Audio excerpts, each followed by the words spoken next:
తన విగ్రహం ఎలా ఉండాలో, తాను ఎలా కూర్చుంటారో అన్ని తండ్రి గారికి అయ్యప్ప స్వామి వారు చెప్పారు. నేను యోగ పట్టవం కట్టుకుని ఉంటాను.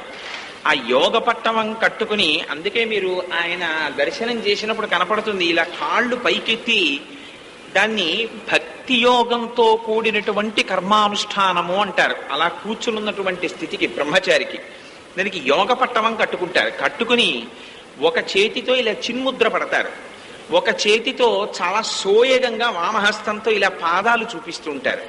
ఇలా చూపిస్తూ ఉండేటటువంటి ముద్రకి అయ్యప్ప స్వామి వారిది ఒక చేతిలో చిన్ముద్ర అంటారు, ఒక చేతితో ఆ పాదములను చూపించేటటువంటి భక్తిని దర్శింపచేయగలిగినటువంటి ముద్ర అని పేరు.